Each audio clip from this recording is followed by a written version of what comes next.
Hi, brothers and sisters. I'm here now to share my testimony in front of you and the world of my dirt, my filth, and my shame. My testimony for these things I am not proud of. A lot of things have happened in my life. Like all of us, I am no different than any of yous. Where do I begin? I had a family when I was little. My mom, my dad, and my brother, my younger brother. And it was good, as I knew it to be.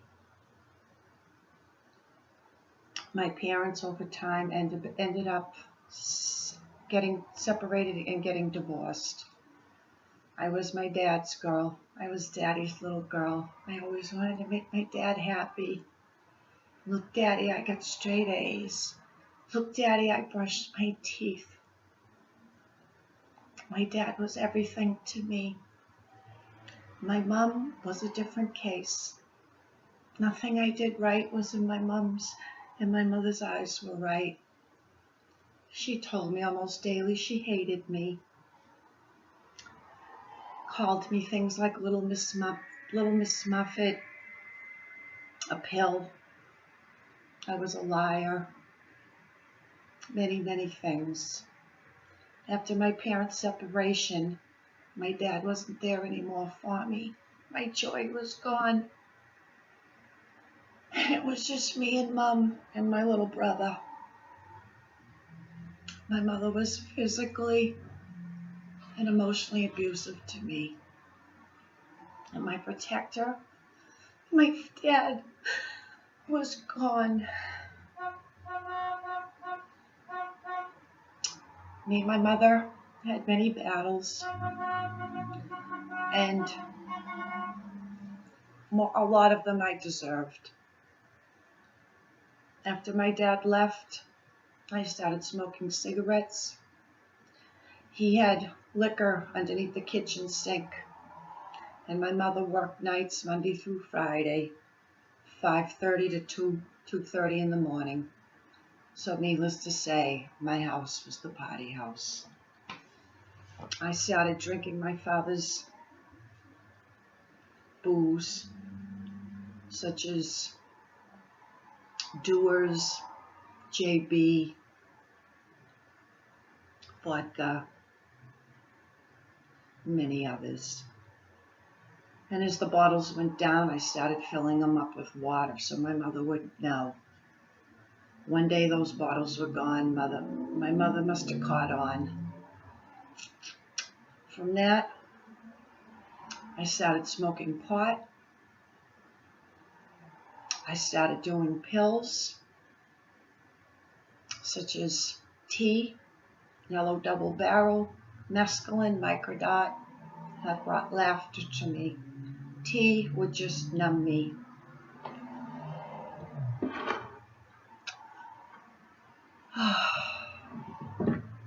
It eased the pain, my loneliness, my hurt that my mother didn't love me and my dad that did was no longer there. Years went on and cocaine came into the picture, and I would do lines along with everything else. It made me feel good. My friends became my family for, I'd say maybe about the time I started 14, 15. My mother would start kicking me out of the house. Sometimes for good reason, others for none. She thought I was having sex when I was still a virgin. It didn't matter what I told her. I was always a liar. I could never make her happy. She hated me. And I forgive her. I'm sure, I have no doubt, that my mother's pain came from her testimony, from her life that she lived.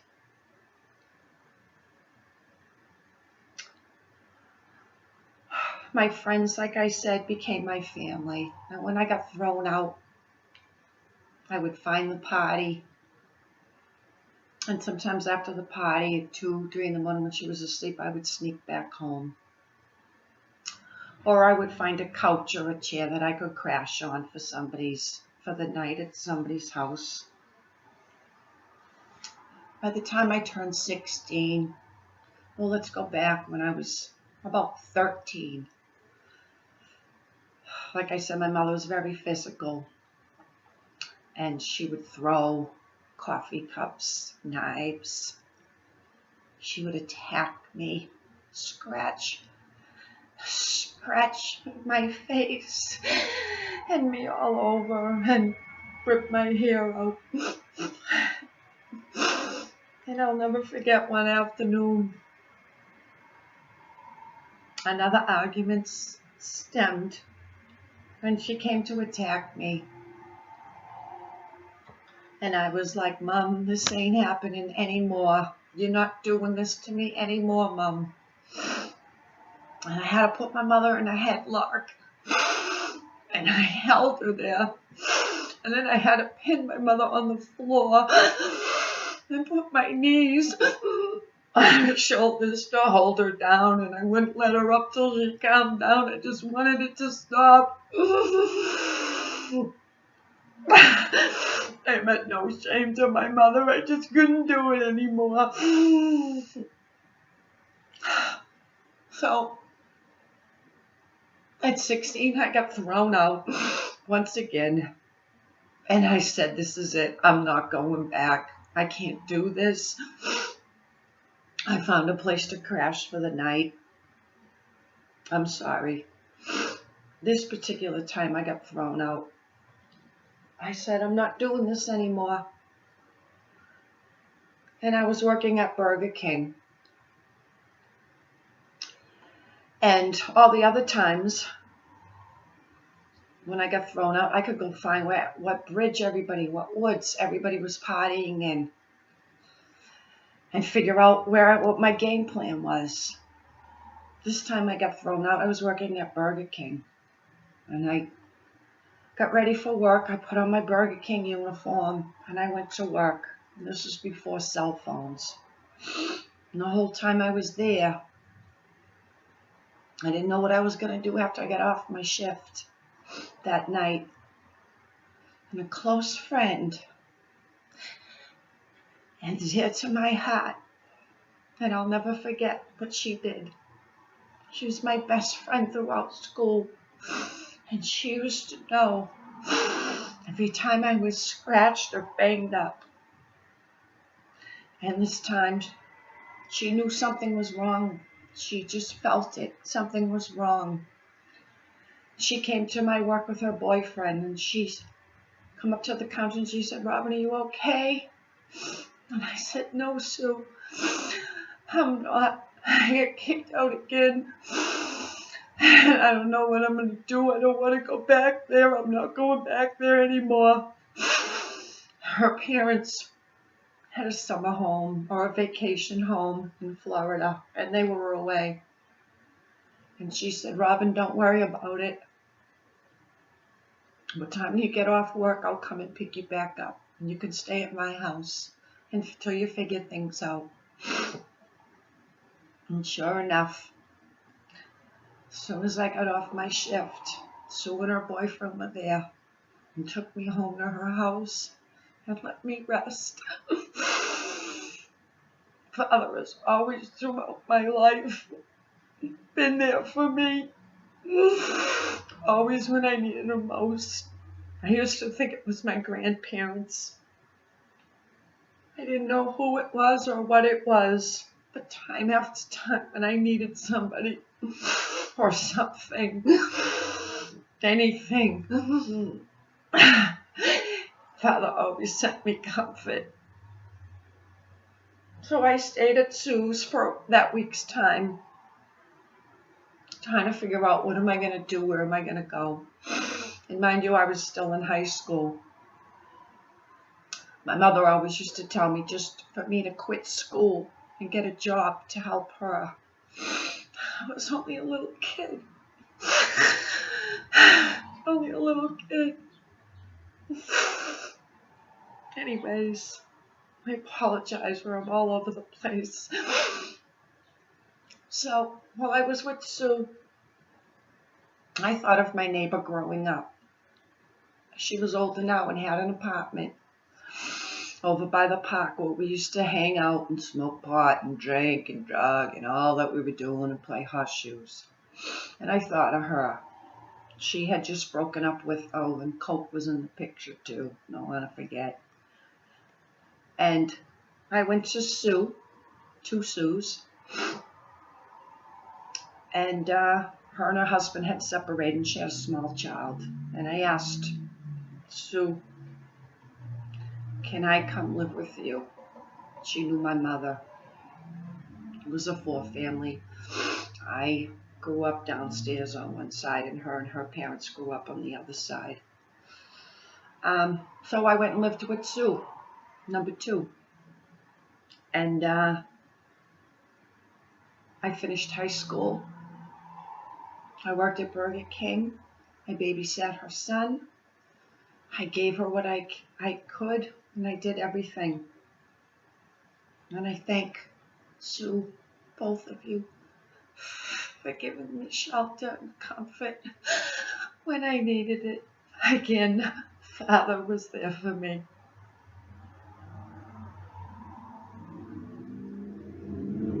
Years moved on, relationships came and went. I always had a steady boyfriend. I was never one to date this one or date that one. Pretty much once I went on a date with one, he was my boyfriend and I would be with him for years. I had my first son when I was 25 years old, Brendan.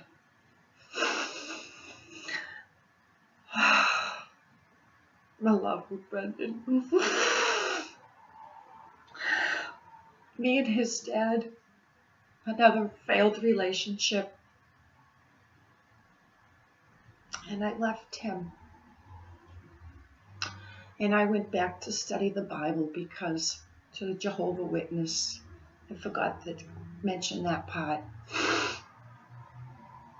When I was about 13, 14, Jehovah's Witnesses came and knocked on my door. And days before that, me and my friends, when we were all stoned, were asking questions that didn't make sense in the Bible. A couple days after that, 2 Jehovah's Witnesses showed up at my door. My mother was in the bathtub. Me and Sheila answered the door. We tried to stump the Jehovah's Witness. My mother asked who it was. I told her. She told me to have them wait because she wanted to talk to him. So from that day forward, I went from no religion to Jehovah's Witness at the Kingdom Hall.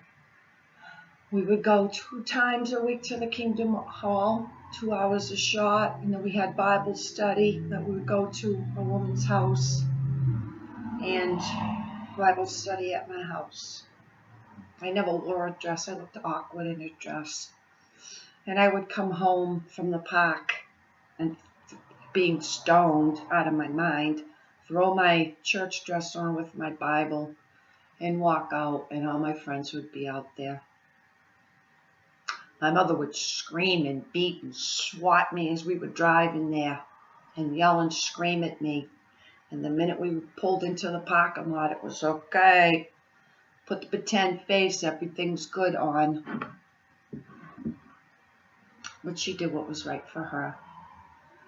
So, moving again forward, when I left Brendan's father,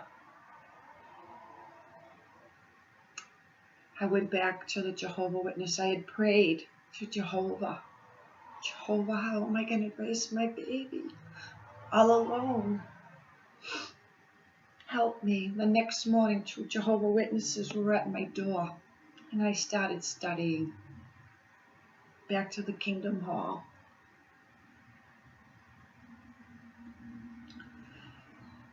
I'd say about 6 months or so into that, I met Larry.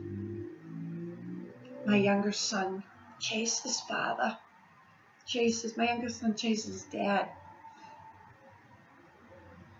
He also was my oldest son, Brendan's dad. For his dad and father didn't want anything to do with his own son. I hope this is making sense to you all. While I was with Larry, I got introduced to crack cocaine. I was about 26, maybe turned 27. I'm 52 now. I started smoking crack. I didn't think much of it. Until little by little, it was taking over me. I actually moved out of that apartment on Hill Street up to Beacon Street, thinking if I just moved, my life would change and go back to normal. It didn't. It just escalated. I was up for days, not knowing what day it was. It was awful. Ugh. I tried checking myself into rehab a few times. Didn't work.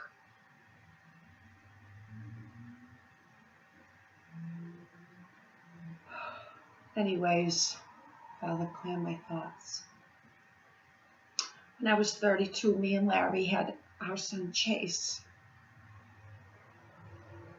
I love you, Chase. You are my heart. All that I said that I would never do, I found myself doing. Oh, Chase, when I was pregnant with you, I smoked crack cocaine more than once. And every time I did, I would cry to Jehovah. That's all I knew at the time. To forgive me and to not let my sins fall upon my unborn baby. And I prayed that Joyce would come out healthy and alive. My shame.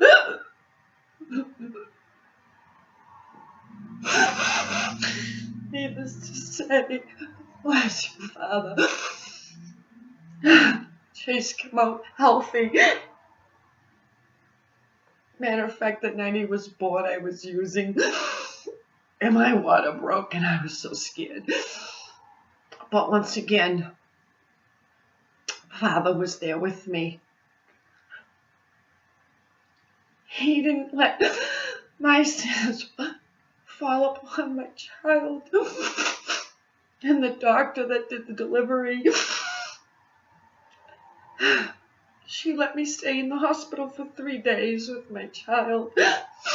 And they didn't take him away from me right then and there. Bless you, Father. Thank you, Father.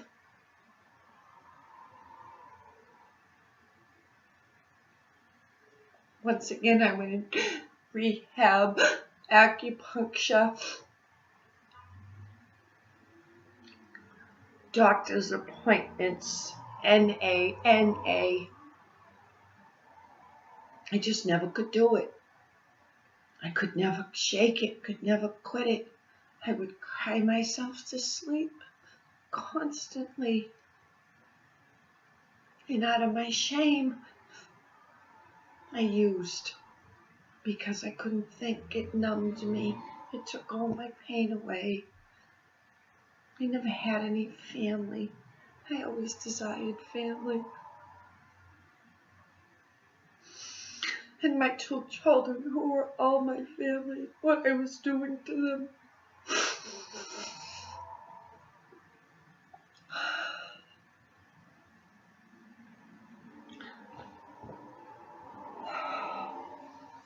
My children were taken away from me. One day, a DSS caseworker I was a knock on my door, and a neighbor had called to report me.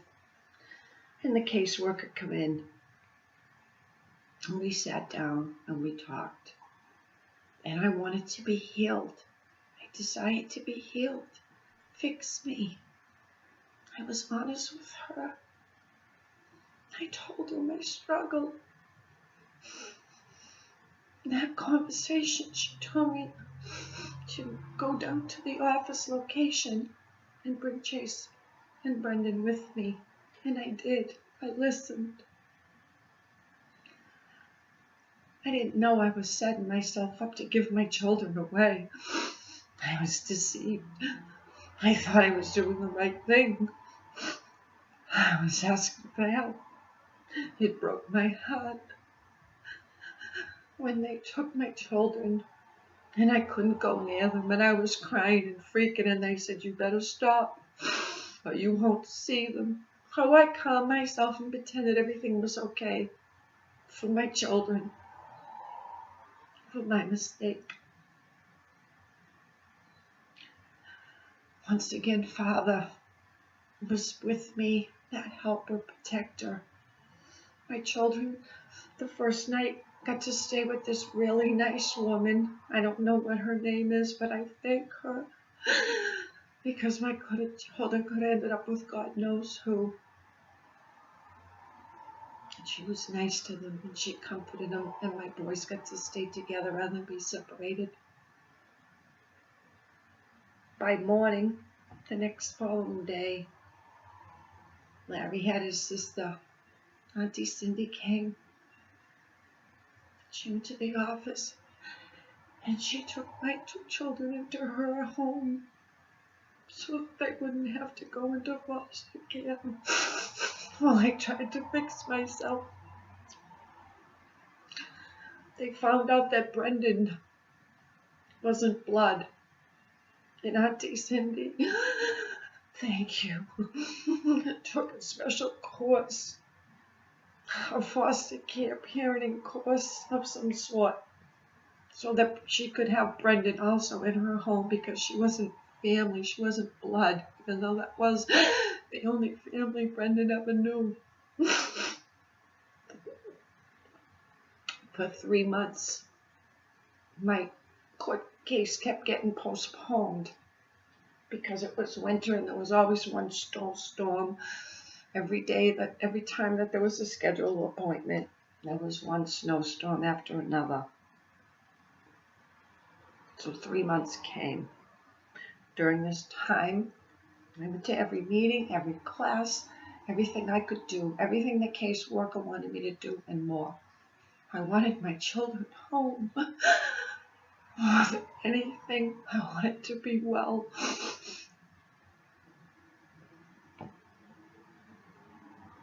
My court case finally came. Days before that, I had smoked some pot. See, I couldn't use, but I could drink. I could drink wine every night to get me through. And that was okay. You can't test positive for alcohol in you. That was acceptable to DSS. Still don't understand that.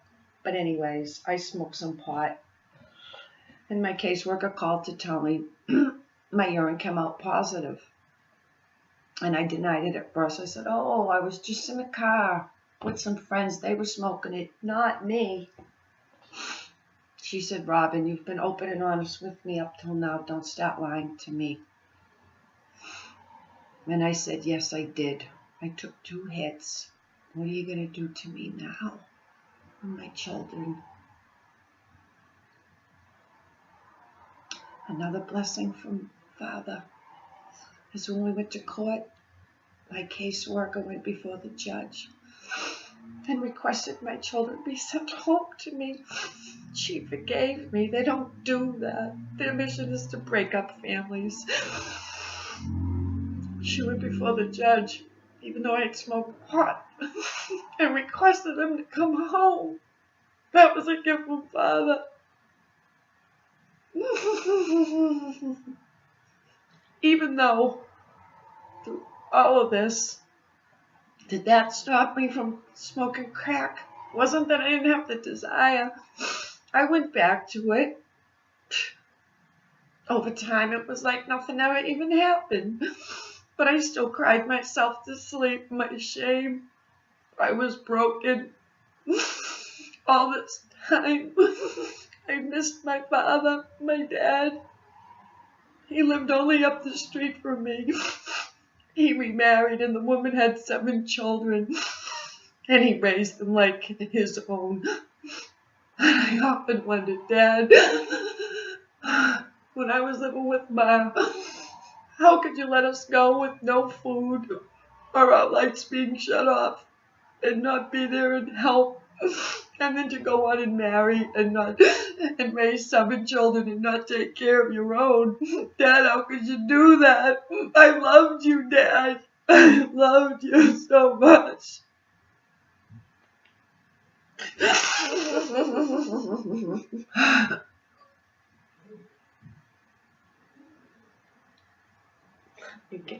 Regain my thought. So, again, I tried any way I could to kick my habit, crack cocaine. I don't regret the things that I lost. What I regret that I lost was spending time with my children, for they are grown now, and I can never get that back. I can never get those moments back.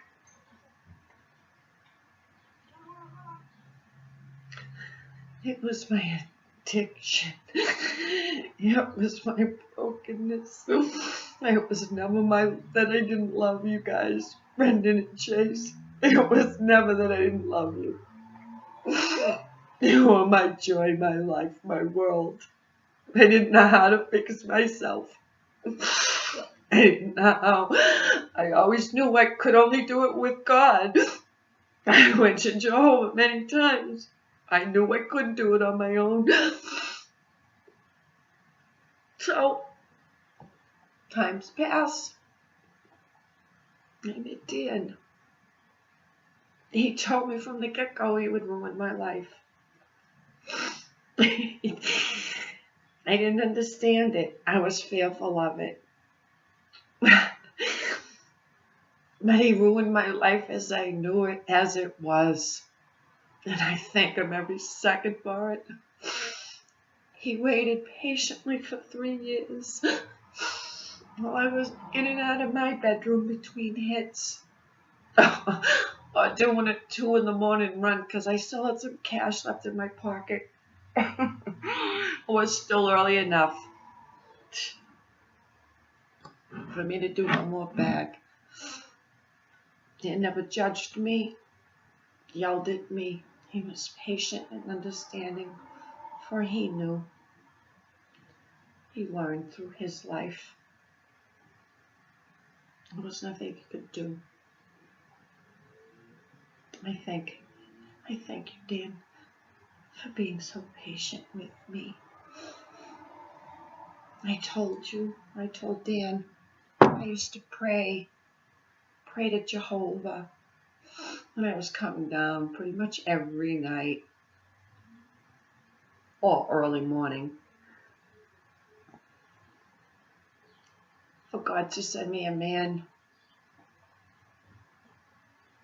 who understood the struggle with drugs, but I didn't want him to use it. I didn't want another boyfriend who was a druggie or a drug dealer or an alcoholic or this or that. I wanted somebody who understood, who I could be honest with. I wanted a man of God who loved God, religion, the truth. And Father sent him to me. He ruined my life, he did.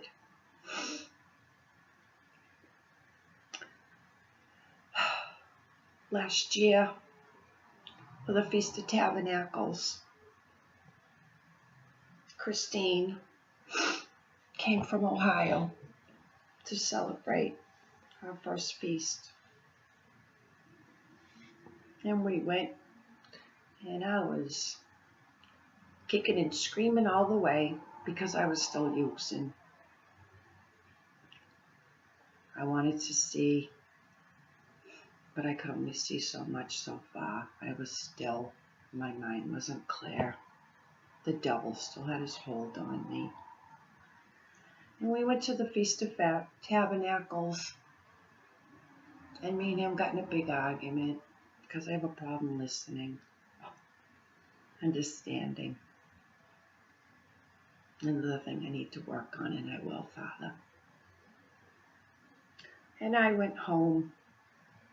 As soon as the sun rose, I got in my car and drove. And then me and Dan texted and talked, and I went back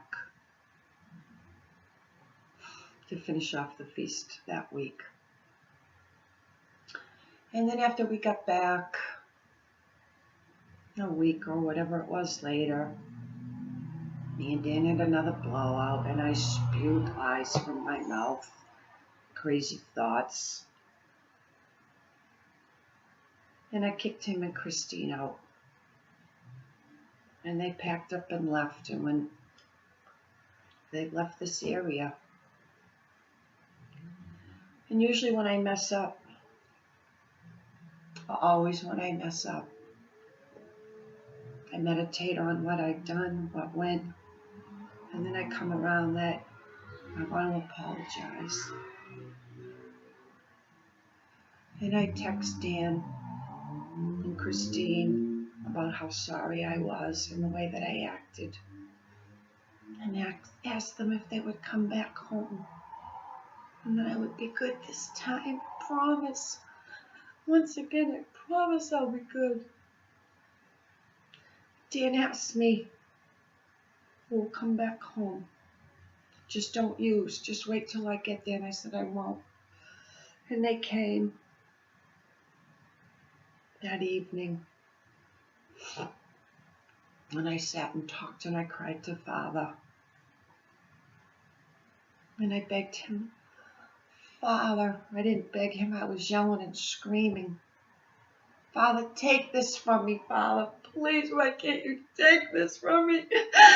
I don't want this in my life anymore. Father, please take this from me. And Dan said to Christine, let's go. And we immediately sat and we all held hands on this couch in this area. And Dan prayed, and we all rocked. And he prayed to Father. I don't even remember the words. And after he was finished, he went in my bedroom and he cast out all the demons because that was my spot. And I said, make sure you look under my bed and under my closet because I knew they were in there. I knew they were in there. And he wiped clean went through this whole house. And you know what? This is my testimony. And Christine can bear witness to this. That from that very moment, Father delivered me from my struggle of addiction. There is no more switching it up for something else. There is no more desire. There is no more, oh, Father, please let me not use today. Just help me through this 1 minute of this one day. There is no more of it. It was gone. Oh, Father. He's truly amazing. With him, all things are possible. I lived it. I bear witness to it. And I thank Dan for staying with me and hanging in with me so that I could find my way home. I just want to end with, I hope I did a good job before Father to help at least one of yous come to the truth. For it is good. It is good. It's not easy, but it's good. It's way better than the life I was leaving. I wouldn't go back there for all the tea and China. what I do want to say is today, I don't care what the world thinks of me or judges me on. Today, it's what Father thinks of me only. The world, you can love me, hate me, I'm crazy. But Father healed me and still is at this present moment. I thank you all for your time. I love you all. Thawada Shalala. I didn't even say that right. Oh, shalom. Oh.